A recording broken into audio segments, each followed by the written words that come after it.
anytime women agree with you, because anytime a woman agree with you, that means you speaking from a feminine point of view.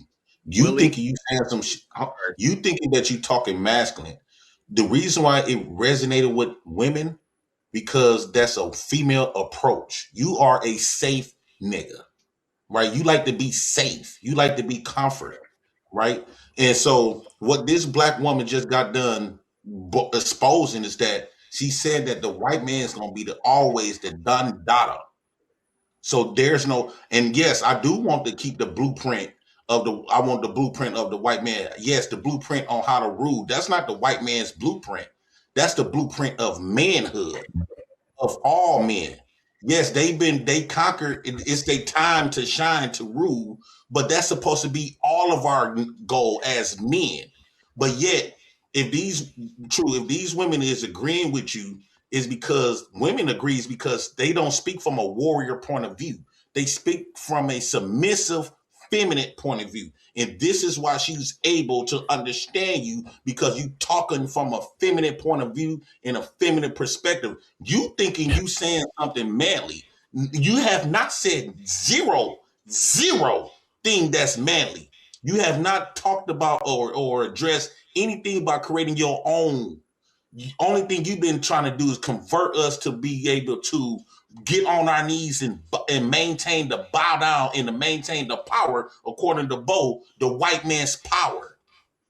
That's the only thing you are conveying. You're not conveying no warrior. You're not conveying no manhood. You're conveying being a bitch. So JP, check this out. Do you think that see what?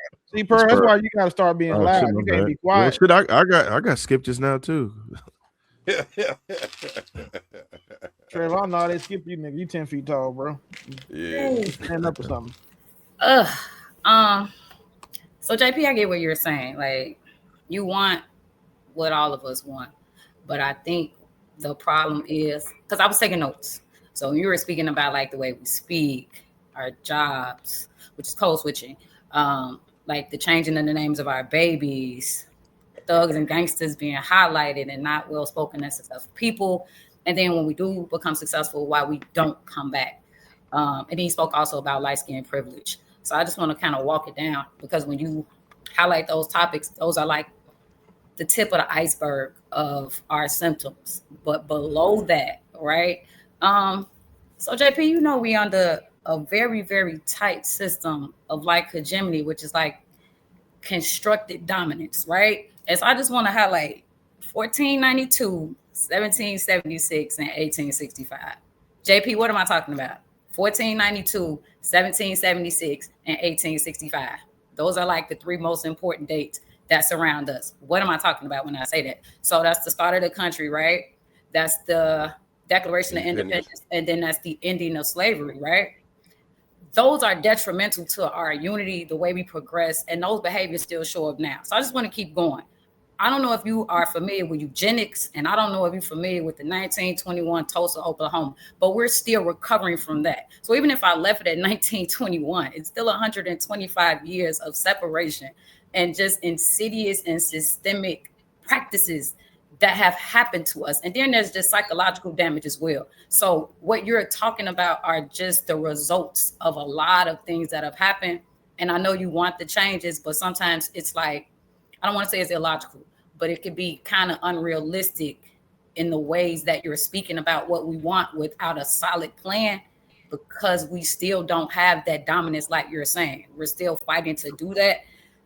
But you can't just eliminate us and say, well, because we go and work with these people, we're in their establishments, we're in their places of business, that we're no longer valid, that we're like adopting and adapting their Eurocentric ideas and performing for them, when really we are just playing the game. Can't change it, right? This is the NBA, the NFL, and whatever sport y'all love playing. We're players on that team. So in order for us to even become a coach, you got to learn the game.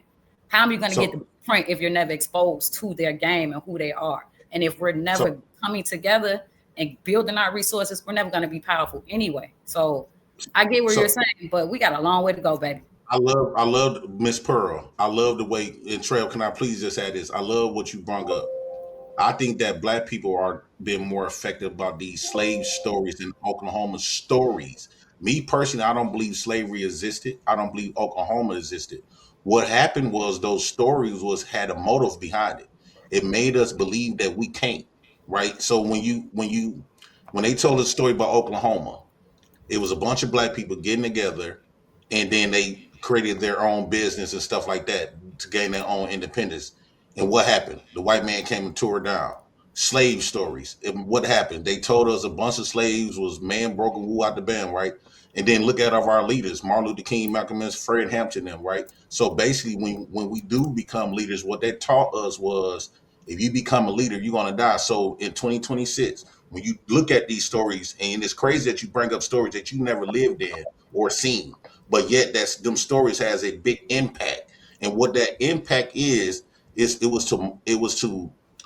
to make you believe that you cannot win, that you don't even think about competing or beating the white man based on the stories, not based on the stories that actually come from the first slaves allegedly, or these Oklahoma stuff. The white man narrated these stories, and we believed it. I'm no longer believing in these stories that come from our oppressors. Why would our oppressors tell us some stories that's going to encourage us to fight up against them?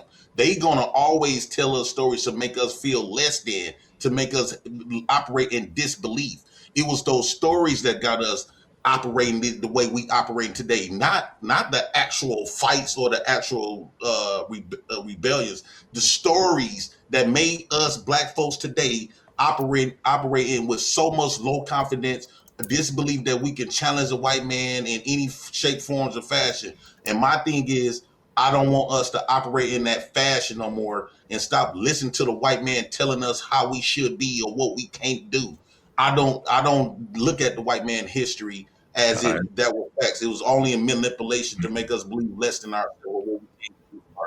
Okay, I just want to rebuttal with just one incident. I just want to ask you if you're familiar with Seneca Village. I erase all of them stories out of my mind. I'm sorry, Miss Pearl. Yeah, but that's not a story. That was an actual thriving community, and that's what Central Park in New York is built on top of. Our predominantly, we had a real tight community. I don't want to listen from losers. Those black men were losers. They lost. I don't want. Only thing they could teach me how to do is lose. Slaves. Only thing they could teach me how to lose. Oklahoma, if they existed, only thing they could teach me is how to lose. But isn't right? that I don't want to listen to nobody that lost. But aren't you looking at that from a one-sided perspective? So you're telling me that they can't teach you resilience, they can't teach you unity, they can't teach you how to think better or more logically, they can't teach you emotional regulation. Like you didn't learn any of that from your past ancestors or people that you've referenced in terms of. I think there was characters that made up. I think they was made up characters. I think those characters, I personally believe all of those stories was made up characters, and it got all us black people walking around with angry atomic bombs, right? The white man gave us these stories and done all this stuff. And so I don't, even a lot of those black people wrote those books, but they was just regurgitating what was told to them. Just like y'all doing. Y'all regurgitating some shit that was told to y'all. I believe those stories is the real cancer of the black man's mandingo, his pride, and everything about himself. Those stories made him feel like a bitch and in disbelief. So no, I do not. This is why I'm not against education. I'm against the education that's up under somebody else's institute that's yielded to keep us down. Because why is it that the white man and the black man get the same education, but yet white man education is to maintain and up his power. Black man education is to learn how to be subordinate and to be a servant to polish the white man's power. He didn't. None of these black men didn't get the same power that the white man get, and he got all this education. True, don't got no power. He don't got zero power. But I guarantee you, a white man do. A white man can get a job quicker than him with no degree. Okay, JP. And I understand what you're saying. Those more like economic powers, but you do know this whole system was constructed because we're genetically powerful. That's why we got this whole y'all passport bros and interracial dating and marriage is just being highlighted, right? That's not because these white people who have enslaved us feel bad about what they've done and now they just want to promote unity. They literally need us for genetics because they're dying off. Like that's the greatest power that we have. Our genes, our melanin, our essence. We can lead them on.